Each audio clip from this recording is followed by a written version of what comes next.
ओम शांति। आज सवेरे पहुंचो मुरली में, करो याद क्या था सार मुख्य बात। दिवाली पे ही मुरली थी। क्या साफ करो? किचरा। कहाँ से? अच्छा, आत्मा का किचरा कहाँ रहता है?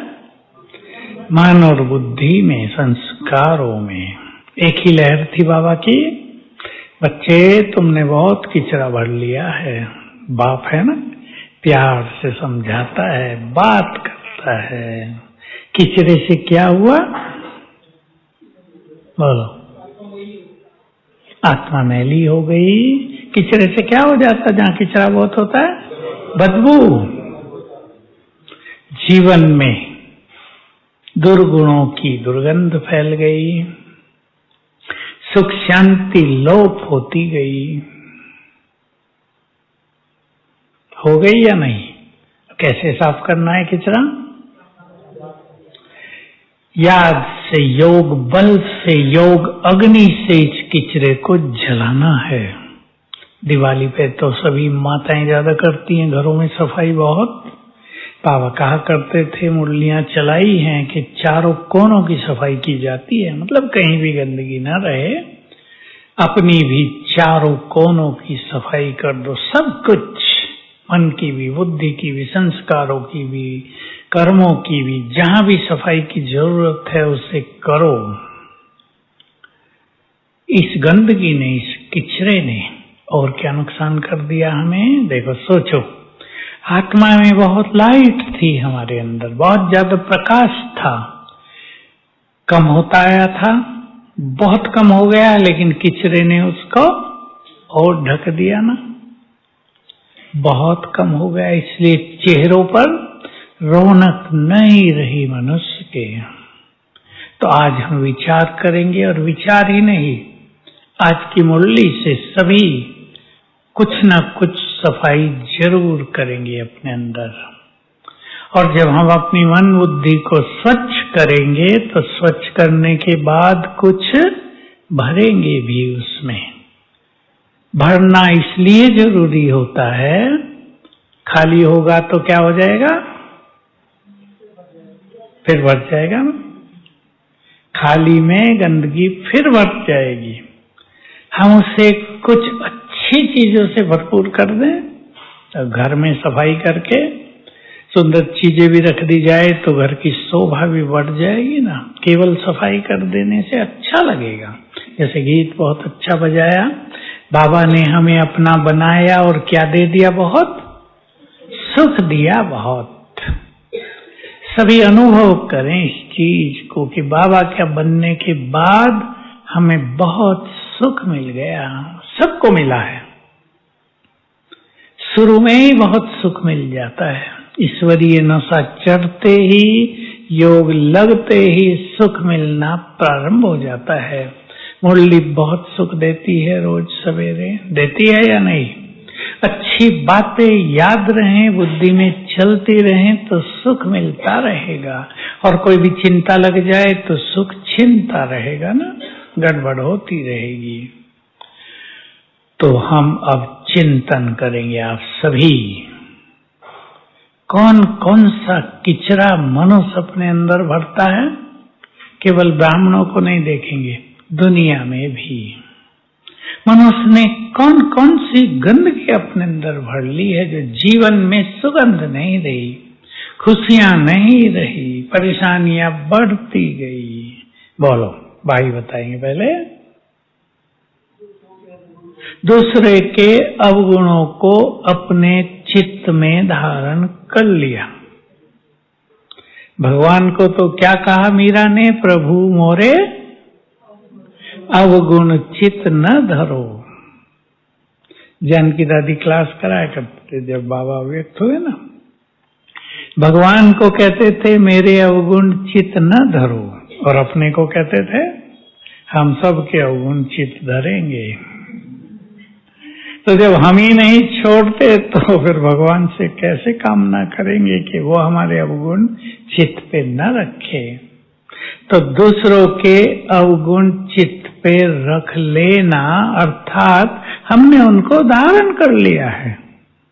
अवगुण उनके थे, धारण हमने कर लिया। वो जिस चीज को छोड़ने का पुरुषार्थ कर रहे हैं वो हमने ले ली, उसको फायदा हमें नुकसान। दूसरा बोलो बहने, बोलो क्या रख लिया गंदगी अंदर में? काम क्रोध, ये विकार तो पूरी गंदगी है ही। भाई बोलो तीसरा, बीती बातों को भी बहुतों ने रख लिया है। कुछ लोग आते हैं ये प्रश्न लेकर कि बहुत चाहते हुए भी बीती बातें भूलती नहीं हैं। कैसे भुलाएंगे, इस पे थोड़ी चर्चा कर लें, फिर बहनें बताएंगी। और क्या भर लिया है? आपने ही नहीं, संसार में सब ने। जो अशांति है, जो अंधकार है, जो कष्ट बढ़ रहे हैं, बीमारियां बढ़ रही हैं, पास्ट की बातों को भूलना है। अब पास्ट में क्या क्या होता है? कुछ गलतियां मनुष्य हो जाती हैं तो वो अपने को भी क्षमा नहीं कर पाता। कुछ ऐसी गलती कई लोग कर लेते हैं कि वो अपने को भी माफ नहीं कर पाते। कुछ गलतियां दूसरों से हो जाती हैं, वो उन्हें भी माफ नहीं कर पाते जीवन में। किसी ने धोखा दिया है, उसको भी नहीं भूल पाते। अपनों ने सताया है, उसको भी नहीं भूल पाते। और क्या क्या याद रहता है भाई लोग? बोलो। आप तो चुप हो गए, जैसे कुछ याद न रहता। भूल गया सब? अच्छी बात है, खुशी की बात है। पास्ट आपको भूल गया।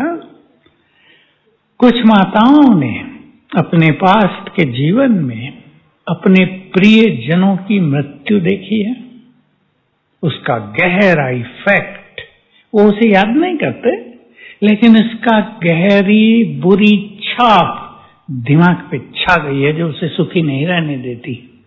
उसे पता नहीं कि वो सुखी क्यों नहीं है, पर कुछ घटनाएं दुष्प्रभाव छोड़कर चली गई हैं। कईयों के साथ हो गया है ये। जीवन में कई बार बहुत मेहनत की है। मान लो किसी ने अपनी पूरी कमाई करके एक मकान बनाया और उसमें गड़बड़ हो गई। ये भी बहुत केस हो रहे आजकल। एक का केस था भी, भाई के नाम जमीन थी। अब भाई अलग रहता है, बहन अलग मैरिड है। बहन के पास जमीन थी लेकिन नाम भाई के थी। अब इसने अपना मकान बना दिया 25 लाख खर्च करके। पैसे वाले नहीं थे, जो भी कमाई पूंजी थी सब लगा दी। अब भाई और भाभी ने क्या किया होगा बताओ? पुण्य का काम क्या किया? क्या किया होगा कि ये हमारी है। अब बेचारी देखो, अपने है ना, भाई से कितना प्यार होता है। ये हमारी है। अब कोर्ट में पहुंच गए। अब कोर्ट क्या करे? जमीन उनके नाम। ये ऐसी चीजें हैं जो मनुष्य पर बड़ा आघात डालती हैं। कईयों के साथ जीवन में हो गया है, अपनों ने सताया है। अपनों का सताना जरा भारी पड़ता है। अब क्या संकल्प करेंगे जो पास्ट का प्रभाव हल्का हो जाए?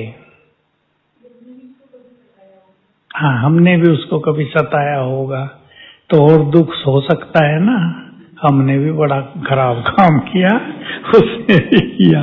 ठीक है ये बात। अगर इससे चित्त शांत हो तो ये बहुत अच्छा संकल्प है, क्योंकि किसी मनुष्य के साथ जो कुछ हो रहा है वो उसके कर्मों का ही परिणाम है।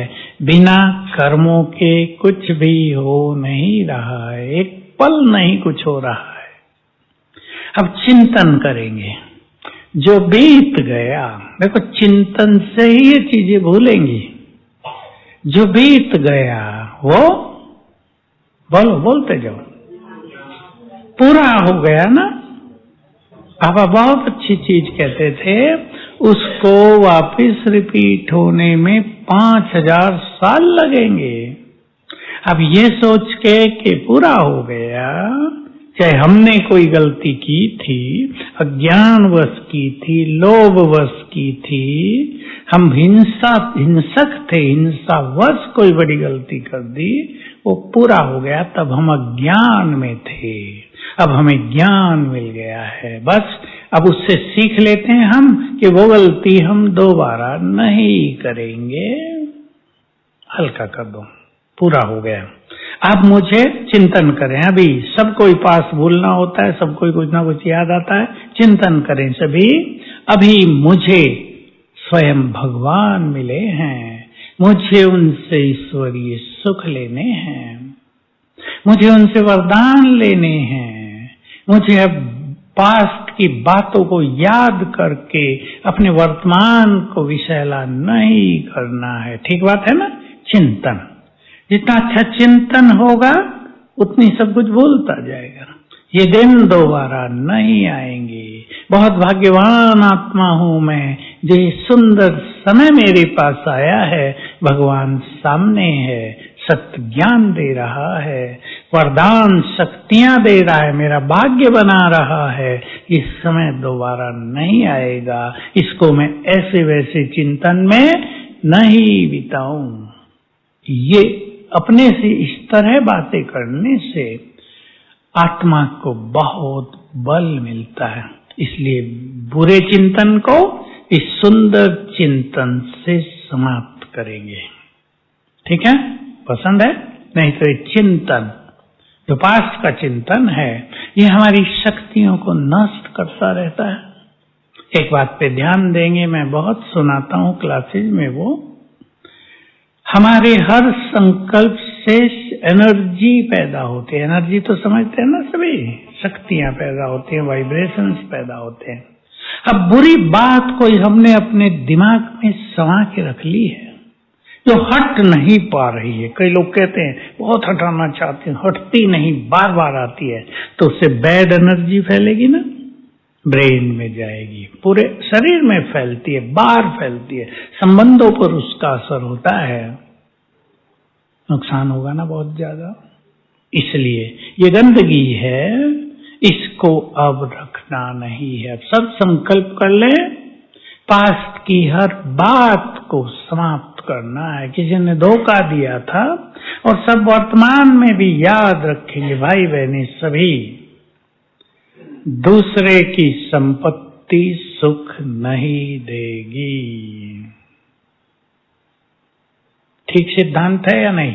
मैंने बोलो पहले, दूसरे की संपत्ति कभी भी किसी को सुख नहीं देती। आते हैं लोग बड़े कष्ट में हैं, मैं उनके कष्ट की कहानी 2-3 मिनट में सुन के, मैं ज्यादा नहीं सुनता, कष्ट उनका है, वही जिम्मेदार हैं इसके। मुझे लोग कहते हैं तुम तो बहुत सुनते हो लोगों की, तुमको तो असर आता होगा। मैं कहता हूं मुझे कोई असर नहीं आता, वो उनकी कहानी है, हम तो उनके उपचार करने वाले हैं ना। तो मैं पूछता हूं उनसे, अच्छा सच सच बताओ, अकेले हैं बता दो, पाप बहुत कर लिए ना? पैसे का पाप, पैसा बहुत पाप कराता है ना मनुष्य। कहा किए थे बहुत, क्या करें, पत्नी ऐसी आ गई थी, बहुत कहती थी ये चाहिए वो चाहिए, पैसा चाहिए, उसके खातिर मुझे पाप करने पड़े। मैंने कहा पत्नी भोग रही या पति? कौन भोग रहा?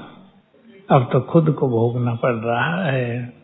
अब करो अच्छा पुरुषार्थ, तो हमेशा याद रखेंगे दूसरे का धन हमें न सुख देगा न उन्नति को प्राप्त करने देगा, सफलता प्राप्त नहीं करने देगा।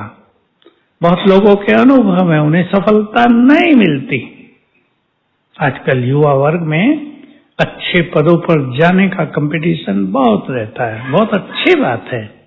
बताते हैं आधे नंबर से रह गए, 1 नंबर से रह गए, 3 साल से कर रहे हैं, कभी ये हो जाता है कभी वो हो जाता है।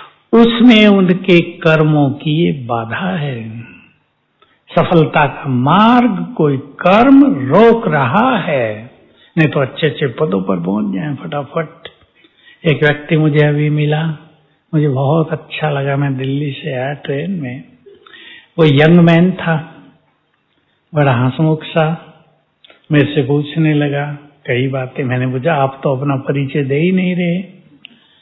कहा देखो मेरी कहानी ये है भाई, 21 साल का था मैं, गुजरात का है वो, 21 साल का था, BBA किया था मैंने, IAS का एग्जाम दे दिया, क्लियर हो गया, अब मैं IAS हो गया। या 21 साल में कलेक्टर, फिर मैंने MBA भी कर लिया वहीं नौकरी में, और मैं इनकम टैक्स में चला गया और फटाफट कमिश्नर, चीफ कमिश्नर, और अब मैं हूँ DG माना डायरेक्टर जनरल सारे भारत के इनकम टैक्स का। कहा मेरे ऊपर केवल चेयरमैन है, उसके ऊपर मिनिस्टर, फाइनेंस मिनिस्टर। मैं देखता तो बड़े जेंटिल व्यक्ति हो, कोई ईगो नहीं आपको। अरे ईगो क्या करूंगा मैं, ये सब अच्छा है।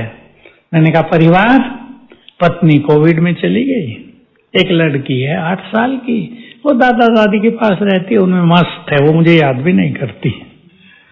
मैं कहा आप, मैं इधर मस्त हूँ। मैं अपने चेयरमैन को कहता हूँ मुझे छुट्टी दो, मैं रिजाइन करता हूँ, मुझे क्या करना पैसा, माँ बाप के पास बहुत पैसा है, बिल्डर हैं बड़े।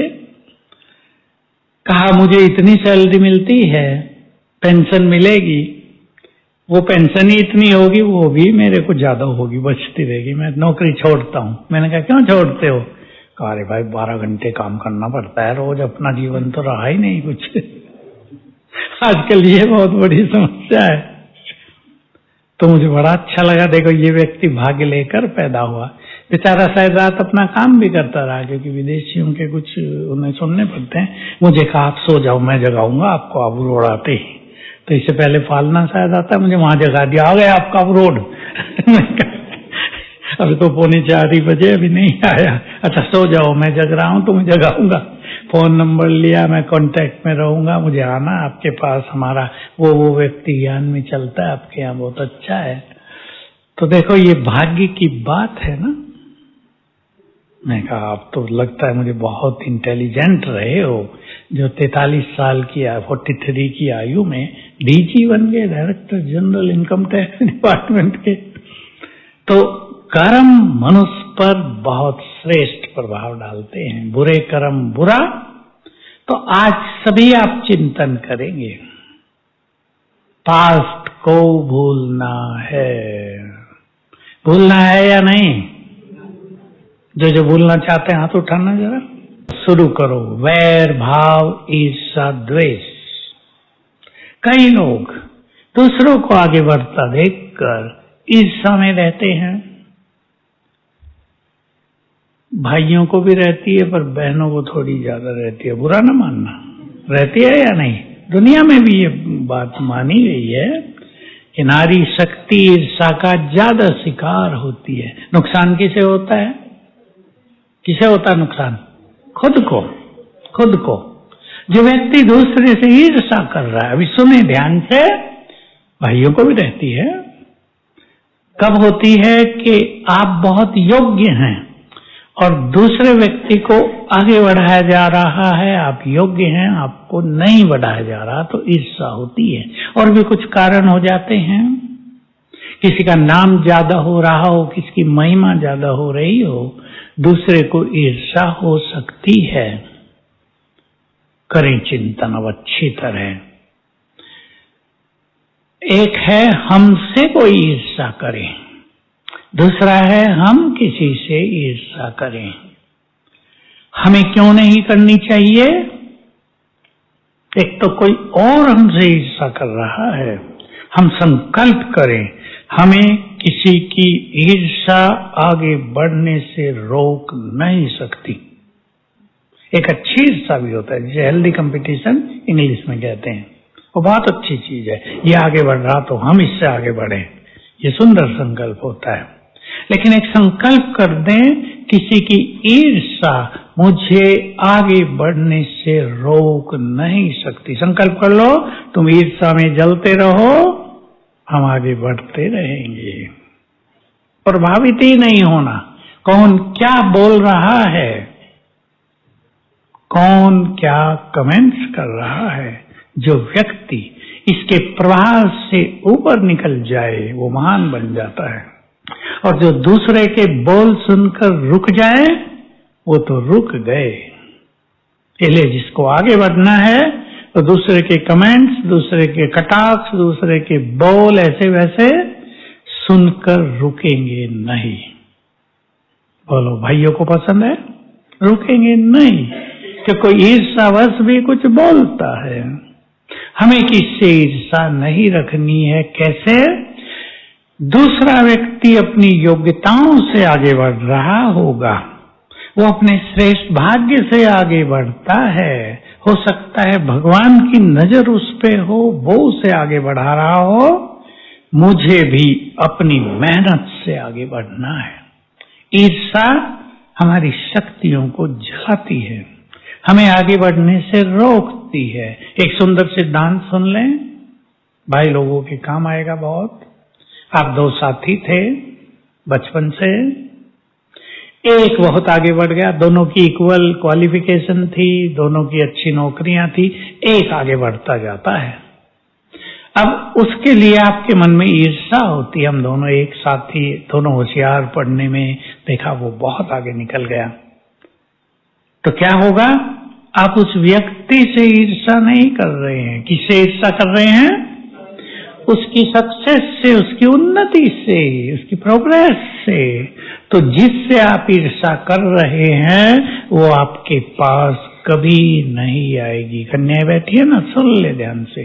उसे आप अप्रिशिएट करें, उसकी प्रशंसा करें कि वाह कितना अच्छा भाग्य लेकर पैदा हुए हो। हम और तुम दोनों एक साथ पढ़े, एक जैसी एजुकेशन, हम दोनों होशियार थे, लेकिन तुम्हारा भाग्य श्रेष्ठ है, वाह मैं भी अपना भाग्य बनाऊंगा। तो वो जिस उसकी प्रोग्रेस की आप महिमा कर रहे हो, वो आपके पास भी आ जाएगी, वो सक्सेस आपको मिलने लगेगी।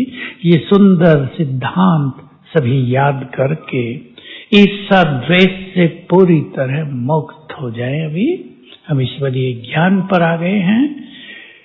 ऐसा अच्छा अभ्यास करें, लोग हमसे ईर्ष्या करें। हेल्दी कंपटीशन कहते हैं इसे। वो ईर्ष्या नहीं जलाने वाली कि वाह देखो इनका भाग्य कितना अच्छा, हम भी ऐसा करेंगे। हम दो साथी एक साथ समर्पित हुए थे, नाम नहीं बताऊंगा, यहीं थे दोनों। तो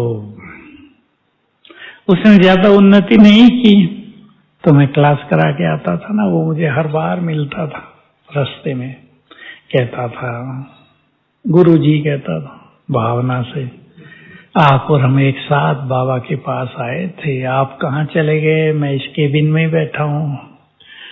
तो देखो ये चीज कितनी अच्छी होती है। मैं उसको कहता था ये तो भाई अपना अपना भाग्य है, अपना अपना पुरुषार्थ है, आप भी अच्छे हो, कोई बात नहीं।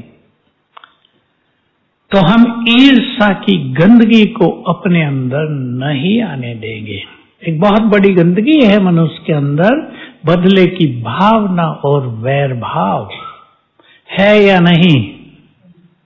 अधिकतर लोगों में किसी ना किसी से बदला लेने की इच्छा होती है, सूक्ष्म भी। इसने मेरे से ये कहा, इसने मुझे ये बोला ना, अब 4 लोगों के सामने ये बोलूंगा। इसने मेरी इंसल्ट की, मैं इसकी डबल करूंगा। अच्छा, छोटी बातें भी। वैर भाव वो तो बड़ी चीज होती है जो संसार में बहुत चल रहा है, बहुत चल रहा है संसार में। वैर भाव की भी जैसे सुनामी जैसी चल रही है, क्योंकि लोग एक दूसरे को सताते हैं तो उनमें बदला लेने की भावना ज्यादा होती है। हम सिखाया करते हैं, कभी कभी क्लास में पूछते हैं, एक की कहानी सुना देता हूँ, भाई की कहानी है। सिखाया कि भाई सबको क्षमादान कर दो। उसको काफी परेशानियां हो रही थी, क्षमादान करो। सोच के बोला सारी दुनिया को क्षमा कर दिया, इस एक को नहीं करूंगा। इतना क्रोध भरा हुआ था उसके अंदर, इसको बिल्कुल नहीं करूंगा। मैं समझ गया उसने इसको ज्यादा सताया होगा, बेचारा दुखी है तो चाहता इसको सीधा किया जाए, इसको क्यों क्षमा कर दूं, इसने तो बहुतों को सताया। अब इसमें एक बात बहुत अच्छी तरह समझने की है, समझ लेंगे सभी और इस चीज को आज ही समाप्त करेंगे। आप उसे क्षमा नहीं कर रहे हैं। कितनी बार उसे याद करते हैं रोज, जिसे भूलना चाहिए, उसे याद करते हैं, उसके लिए क्रोध आता है, तो आपके नेगेटिव वाइब्रेशंस उसको जाते हैं। हो सकता है वो व्यक्ति आपको कष्ट दे के भूल भी गया हो, अपने परिवार में मौज मना रहा हो, लेकिन आप इधर परेशान हो रहे हैं। इसलिए अपनी खुशी के लिए, अपनी शांति के लिए, अपनी प्रोग्रेस के लिए क्षमादान करो। हम रुक रहे ना, वो व्यक्ति हो सकता है आगे बढ़ता जा रहा हो। कई लोगों का वो हिसाब किताब वहां पूरा हो जाता है, वो आगे बढ़ जाते हैं। तो हमें क्षमादान देना है और इस वैर भाव की गंदगी को अंदर से निकाल देना है। तो इस दिवाली पर सभी स्वच्छता अभियान चला दें। मोदी जी ने चलाया था ना, अब तक चलता आ रहा है। देखो नेचुरल हो गया ना। लोग कहते थे भारत के लोग और केला खा के छिलका न फेंके बाहर, ये हो ही नहीं सकता। यहाँ तो गांव के लोग बहुत है, मूंगफली खाते रहते हैं, छिलके फेंकते रहते हैं, सबको आदत थी। हम लोगों की तरफ लौकिक में मूंगफली बहुत बिकती है भुनी हुई, और सबको आदत होती है, पुड़ियाओं में बिकती रहती है। गाड़ियों में चले, एक पुड़िया खरीदी, खा रहे, छिलके वहीं बस में डाल रहे हैं। अब देखो नहीं डालते, देखा होगा आपने, आप डालते हैं या नहीं? कोई नहीं डालता। एक संस्कार पड़ गया ना। हम भी बुद्धि की स्वच्छता का अभियान चला दें। चलाएंगे? चलाएंगे माताएं? बाबा ने आज एक बात और कही थी। किसी ने पूछा, बाबा योग नहीं लगता, बहुत किचरा जमा कर लिया है बुद्धि में, तो योग कहाँ लगेगा?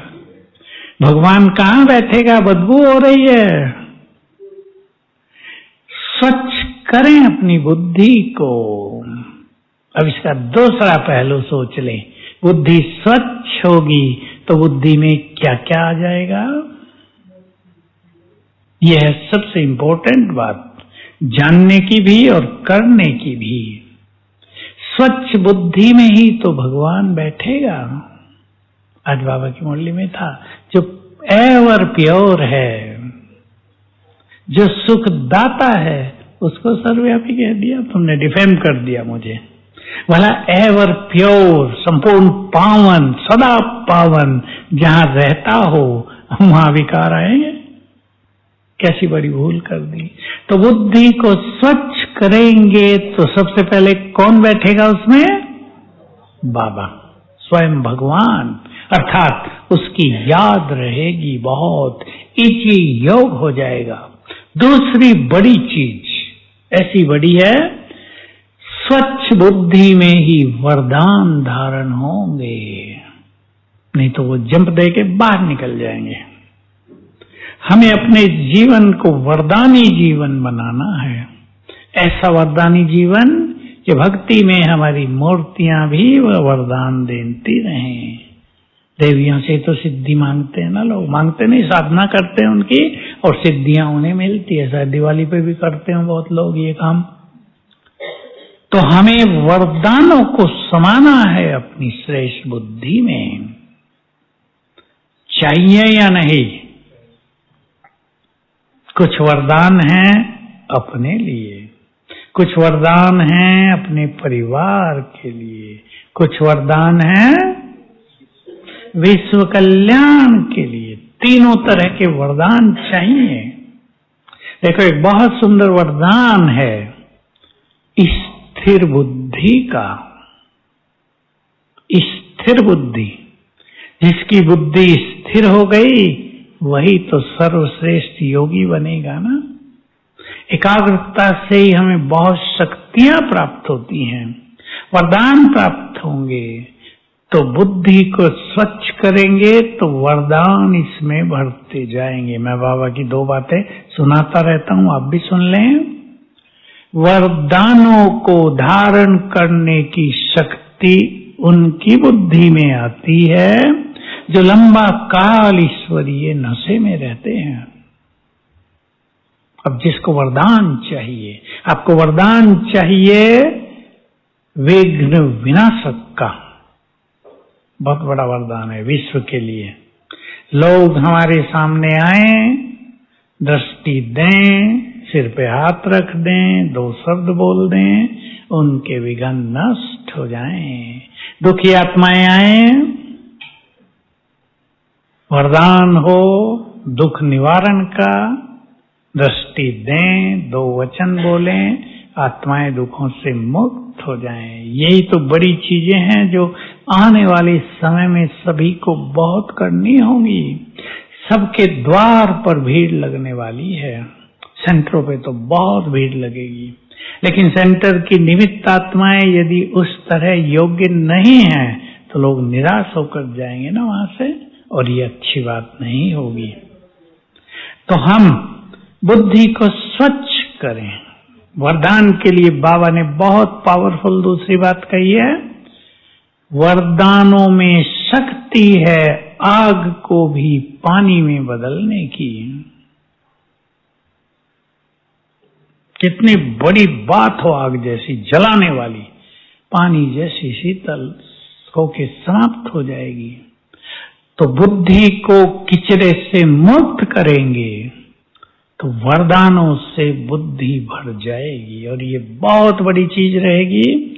और एक सिद्धांत, एक सीक्रेट और याद रखेंगे। सीक्रेट माना गुह्य रहस्य, कि जो वरदान अब हम प्राप्त कर लेंगे वो 84 जन्म साथ चलेगा। इसमें भी एक और बहुत सुंदर वरदान है, श्रेष्ठ बुद्धि का। बुद्धि बड़ी चीज है ना मनुष्य के लिए।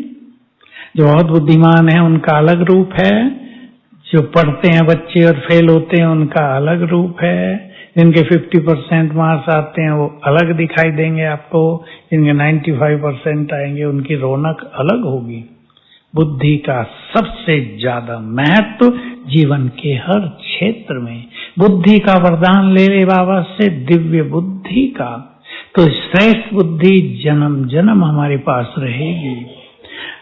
मन की सुख शांति खुशी का वरदान ले लें, जन्म जन्म हमारे पास रहेंगी। खुश रहने का वरदान बहुत बड़ा है ना। तो सोचें सभी, हमें अपनी बुद्धि में शक्तियां भरनी हैं, हमें अपनी बुद्धि में सद्गुण धारण करने हैं, हमें अपनी बुद्धि को श्रेष्ठ विवेक से भरना है। एक और बड़ी चीज इंग्लिश में कहते हैं डिवाइन विजडम, दिव्य ज्ञान, दिव्य स्वरूप बुद्धि का। ये हम वरदान के रूप में प्राप्त कर सकते हैं। तो बुद्धि से किचरा निकालेंगे तो ये खजाने सब बुद्धि में भर जाएंगे।